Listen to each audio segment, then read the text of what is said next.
I guess you could ask most players, and refereeing for them would be the worst job near enough in the world. There are occasionally exceptions to that rule, and we've come to Sheffield United's training ground at Shirecliffe to find one of them, Andy Butler. So, Andy, a player who wants to become a referee, that's a fairly unusual beast. Yeah, a few people have asked me why, and from looking at me playing football and how aggressive I play sometimes, they've always wondered why I step in that direction. Also, being a centre-half, I look back and I remember Steve Baines being a forerunner of this, a player who became a referee. He was a centre-half as well. Yeah, he actually played in many of the same clubs as me as well. Walsall? Yeah, Walsall, I think, Scunthorpe, Huddersfield, yeah. So maybe I could follow his path a little bit. There is this bugbear that it takes too long for players to qualify as referees to make it a viable career. Is that a fair comment? At the moment, maybe, because you have to go through obviously some of these, and you start at level 9 way up to where you need to get to. But again, you can look at it the opposite way and think everyone's got to start at the same position, and you get your way there by merit. So you can look at it from both perspectives, I suppose. So when was the light bulb moment, the red light moment, if you like, or even the red card moment? You thought, I want to be a referee. It was I had operations on my feet at the end of one season, and the surgeon told me I'd be out for 6 weeks, but it actually turned out to be 6 months. So obviously not getting paid for 6 months, you start thinking, what am I going to do? So I looked into plumbing, which I'm qualified level 2 plumber. I did locksmith training, which I'm qualified locksmith, and I thought I want to stay in football a bit. And looking at coaching side, quite a lot of people go into coaching now, where no one really go into refereeing, and I want to be one of the first players that could switch into refereeing as well. And my aim is to get as high as I can possibly get into refereeing now, and that's obviously Premier League. Okay, so this injury happened to you. It could change the course of your future career. How old were you then? I was 25 when I had the operation done. Okay, you're 30 now. I'm 30 now, yeah. So 5 years I've got to level 6. I should have been a little bit higher, but I've missed out 1 year where I broke my toe. So it's taken a while. You have to do at least 20 games a season and be assessed 3 times a year at least. But it's gone all right. I'm enjoying it. How have you managed to cram that in alongside playing? I just class it as like a cool down on a Sunday morning. Because it's Sunday league, you can kind of see where the ball's going, and you don't have to sprint about. Obviously, you have to increase your pace, but I just see it as a cool down myself. Nothing too strenuous, and it just gets your legs flowing from the tough game on Saturday. But has it been a little bit more stressful and challenging than you maybe expected? A little bit. I've had a few comments like, you've never played football in your life forever. And I've had to stop the game a couple of times where the policeman had been chasing a player across the pitch. Really?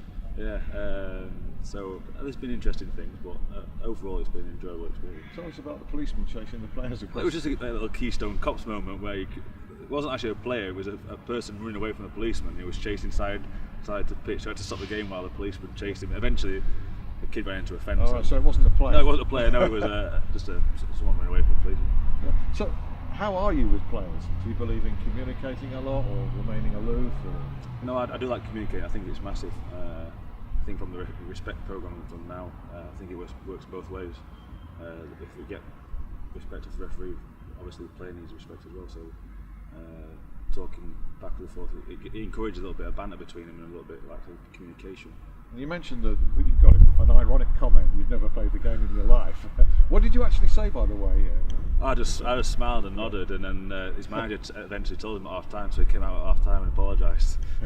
I just felt, no, we're right. Slightly embarrassed. But it is often a common criticism of referees, isn't it? They've never played. In fact, they have played, but at a vastly lower level to the level that you've played. There's a comment that we need to get more players into refereeing, people like yourself. What does the game need to do to encourage that? Obviously help with a bit more communication from the referee side of it to the players. But I believe that every player should take a referee course when we're a youth team player, because it's so easy to slip out of football. We do coaching when we're a youth team players, so why not take refereeing as well now? You can stay in a game for long there, and if you start young, you've got a massive chance to make it to the top. So that needs encouraging more, and also a little bit of help on how to get there and whatnot like that. Also, it's financially a more viable career than it was when it just used to pay, you know, a match fee, and there is the potential to make it a full-time job, and that's your aim, presumably. Yeah, I want to make it a full-time job. Yes, but I've made a few friends who actually becoming a referee now. We're fellow referees. A guy called David Coo, who's part of the Manchester FA. Played Peterborough on Sky, and I did an interview afterwards and said that the commentator asked me how the referee did. So I said, yeah, he did really well. So he contacted me after the game and said, thank you for the kind comments. If you ever need any help, give me a bell. So I've kept in contact with him now. And another guy from Scunthorpe as well, Rob Atkins, he helped you, and you can ask him for a bit of guidance on what you've done here and what you've done there. So it's calmed me down as a player as well. Has it? Yeah. I used to get bookings for fun. I think last year I got 3 bookings, so that's just from talking to the referee and a smile and a laugh at him before a game, asking how his season's gone and stuff like that, rather than growling and snarling at him every decision he made. Because obviously they're humans, so they're going to make mistakes. Yeah. Human nature being what it is, you curry favour with somebody. If someone's badgering you constantly throughout the game, you're going to think, hang on a minute, rather than someone talking to you thinking, well, thanks referee.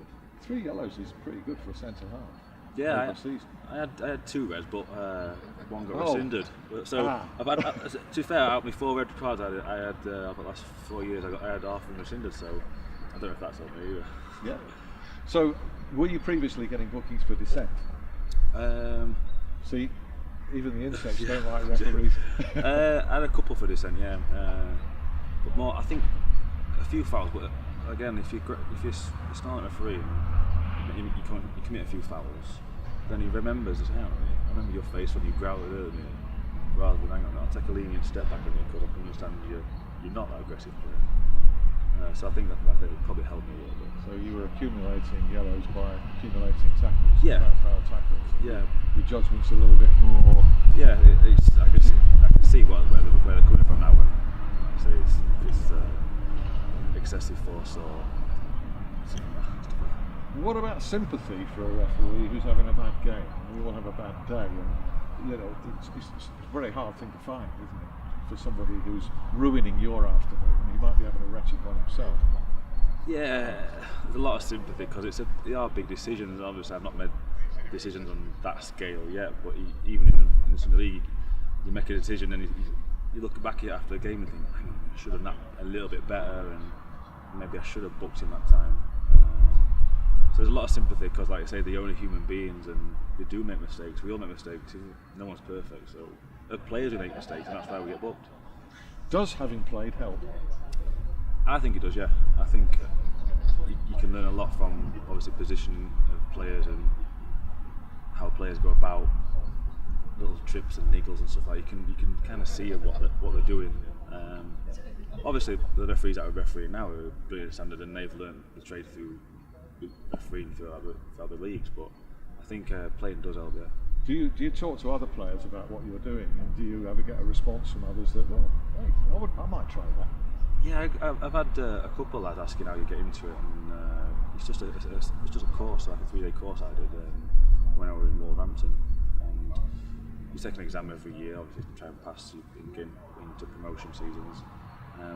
But a lot of lads ask, and they'll just say, "What would you have done? What would you have done?" It's a decision on Saturday. What would you have done? So I don't mind that because again, I can explain my position from a referee to the players where the referee's seen it.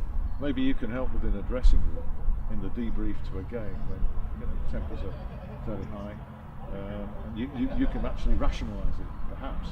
Well, that's what we tried last year. I think with Walsall we won the Fair Play Award last year as well. So maybe that contributed towards it. I don't know. You feel you actually took a bit of pride thinking that you might. Yeah, but no, we prided ourselves on not getting booked and not back-chatting to referees and stuff like that. So again, I think it made a difference for us. Like to bring that to Sheffield United as well? Yeah, well, hopefully, yeah. I'll try and bring it in. If any players ask me for any advice on refereeing, I'll give it out straight away. Yeah. But has the gaffer asked you yet?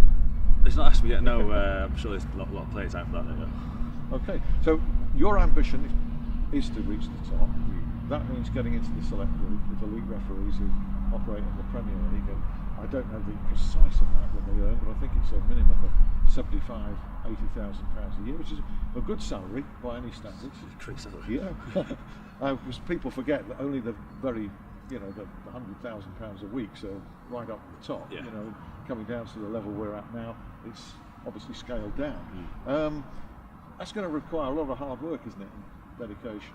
It will do, yeah, and hopefully I can get to a certain standard of refereeing before my career finishes, so I can hopefully then jump straight into that. Obviously I'll need a job to subsidise refereeing at the start, but to get into that select group, that's what it's for. They do rolling contracts, so it's only a year contract, so obviously you've got to produce the best you can be every single game. Yeah, and you're 30 now and aiming to go on for quite a few years, yeah, hopefully. Yeah. As long as I can head a ball 50 yards, I think I'll still be a job. So as long as possible. Yeah. But at some stage, are you not maybe compromising your playing future by concentrating on refereeing and almost taking the eye off the ball? Could that be argued? I don't think I have done. I think whatever game I go into, I don't think about refereeing. That. At one part in this career, a few years ago, I was thinking refereeing wise. I think it was actually affecting my game because I was questioning the referee, saying, hey, "Is that a rule?" But now I've seemed to take a step back. I know when to switch on, switch off. Saturday's a Saturday, Sunday's a Sunday, so it's not really bothering the game. The two merge in. Yeah.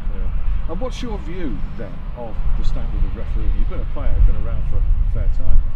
How does it compare with when you started as a player? I think it's improved no end. I think the training and the coaching we're getting now is brilliant. And a lot of younger referees coming through now, and it gives a new, fresh perspective on things as well. And I think it can only help with like how Webb's got that job now, how he's going to explain decisions, and you can see Michael Oliver in the Premier League and people like that are really pushing now to improve standards every week. Do you think there's been a vacuum in maybe media comment or communication within the game about refereeing? Yeah, I think obviously referees get a negative press because of all the camera angles and things you can have. The referee only has like one camera angle, one angle, and you can, if you scrutinise something, you can see a fault in everything you do. But that's part of the game. Everyone loves it because sometimes mistakes are made, and it's entertainment. I suppose as a player, you're used to abuse as well. Yeah. As a centre half who, puts in a few crunching tackles, yeah, you'll have copped it on many an occasion. Yeah, I've had abuse there. I've had a little bit of abuse on the sideline as well on a Sunday. But I take it in good humour. I don't take anything too seriously. I've only had to send one player off for calling me a effing something. So apart from that, it's all. I take it all as a good banner. And swearing's part of the game. I suppose it depends how it's meant and the force of it. Yeah, if it's aggressive and abusive towards me, obviously it's worthy of a red card. But kind of stuff you said more than a few times. Yeah. But again, like I can take it on board because I know frustration sometimes boils over, and as long as you just bring it to one side, calm down, I think you can manage the situation. But being able to take the abuse as you have done as a player might help you as a referee. Yeah, you've got to be thick-skinned. Yeah, you have to be. As a player, I still get abused by other fans, so I don't really bother me. You just kind of zone out and concentrate on what you know.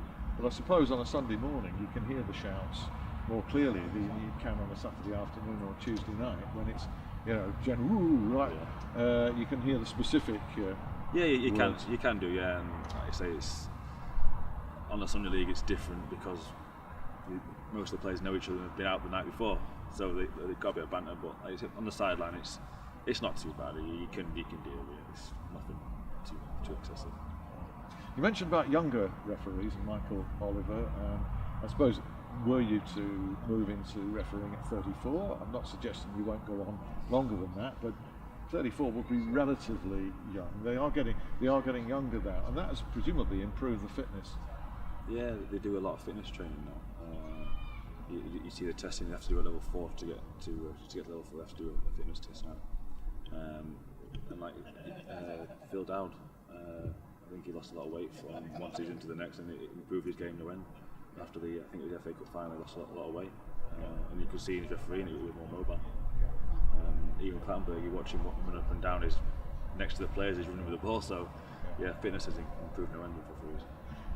Finally, you've played for a few clubs, and the odds are that if you do fulfil your hopes, that you're going to be refereeing some of those clubs from time to time. Maybe it depends on how they see the affiliation with the club. I don't know how it works. They might try and keep me away from games, but I've got to get there yet.